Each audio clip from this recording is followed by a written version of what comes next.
You know the feeling. You sit down to watch a video. A good one. Something you actually want to see.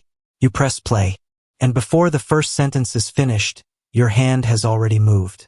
You are not reaching for anything. Your thumb just finds the screen. You scroll up. You scroll down. You check a notification. You close it. You open an app. You close it. You open the same app. You look at the video again. You realize you missed the first 20 seconds. You rewind. And then your hand moves again. That is not a failure of willpower. That is not a character flaw. That is your brain responding to a world that no longer rewards focus. And the worst part is, most people do not even notice it happening. They just feel slower, foggier, more tired, less capable, and they assume the problem is them. But the problem is not you. The problem is the ecosystem you live in. An ecosystem designed to keep your attention in pieces. Let me explain what is actually happening inside your head. Your brain has a system called the dopamine reward pathway. It is an ancient mechanism. It is supposed to reward you for doing things that keep you alive, eating, sleeping, making connections, learning something useful. When you do something that helps you survive, your brain releases a small amount of dopamine. Feels good. It tells you, do that again. But here is the problem. That system was not built for modern technology. It was built for a world where survival was difficult, where rewards were rare, where a dopamine hit meant you found food or avoided danger. Social media companies know this. App developers know this. Every time you open a platform, there is a team of engineers on the other side whose entire job is to make sure you do not leave. Their tool is not content. Their tool is prediction. They are predicting exactly what will trigger your dopamine. And they are very, very good at it. So when you feel the urge to check your phone while watching a video, it is not because you are weak. It is because your brain is being hijacked by a system that knows your reward pathways better than you do. The scroll is a slot machine. Every pull might give you something interesting, and the possibility of that reward is enough to keep you pulling. But here is the part nobody wants to admit. The real damage is not just distraction. It is boredom intolerance. Think about your average day. How many seconds of silence do you experience? Not quiet, silence. How many moments do you sit with absolutely nothing demanding your attention? Most people cannot handle 5 seconds.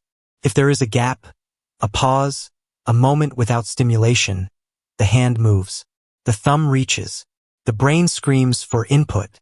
This is not accidental. You have trained your brain to expect a constant flow of micro-rewards. And now normal life feels dull. Reading a book feels slow. Watching a movie without checking your phone feels like a chore. Having a conversation with someone while your pocket buzzes feels almost impossible. And the problem is getting worse. Because the platforms are not static. They are getting better.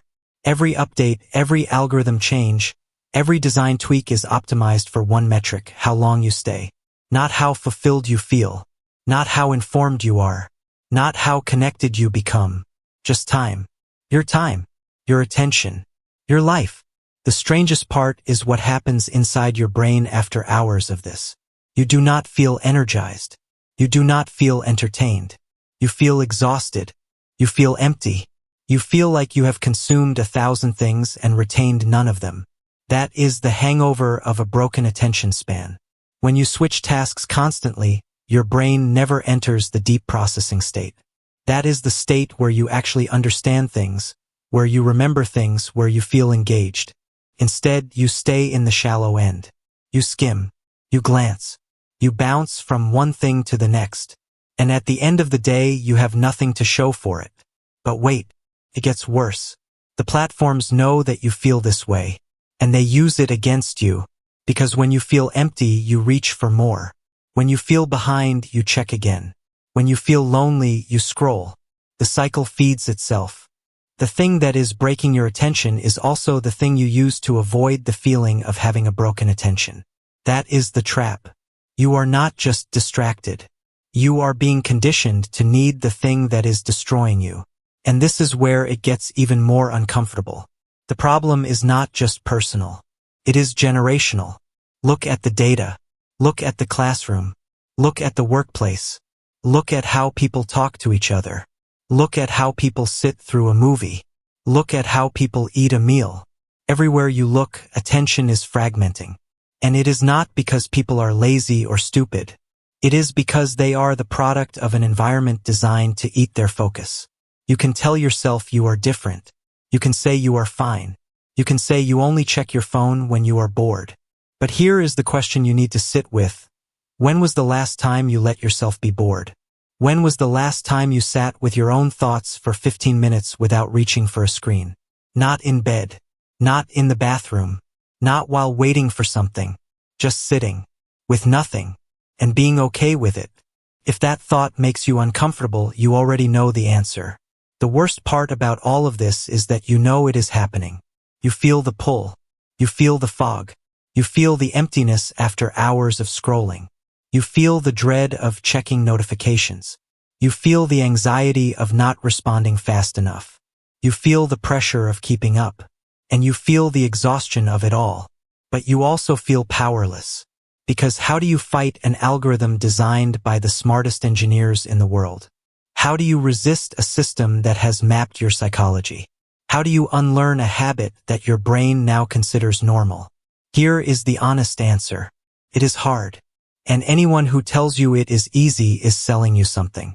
But there is one thing that the system cannot take from you. And that is your ability to notice. The first step is not quitting social media. It is not deleting every app. It is not becoming a monk. The first step is just noticing when it happens. Noticing the moment your hand moves. Noticing the urge. Noticing the feeling of boredom. Noticing the discomfort of a quiet room. Noticing the weird emptiness after a long session. Because once you notice, you are no longer a passive consumer. You are an observer. And the moment you start observing the system, you take away a little bit of its power. That is the uncomfortable truth. You will probably not fix your attention span overnight. You might not fix it at all. But you can stop pretending that the problem is you. You can stop blaming yourself for being normal in a world that is not normal. And you can start asking better questions. Like, what if the goal is not to be productive? What if the goal is not to consume more? What if the goal is just to feel less scattered? To sit through a conversation? To watch a whole movie? To read a chapter? To let yourself be bored? To hear your own thoughts? That is not a productivity hack. That is a survival skill. And the irony is, the more you train your attention, the more you realize that the noise was never giving you anything real. It was just keeping you from noticing how quiet your own life had become. So here is the deal. You know what is happening. You know it is not your fault. But you also know you are the only one who can decide what to do about it. Tell me in the comments, when was the last time your attention really belonged to you? And when was the last time you actually let yourself be bored? Subscribe if this hit a little too close to home. Because we are not going to pretend everything is fine.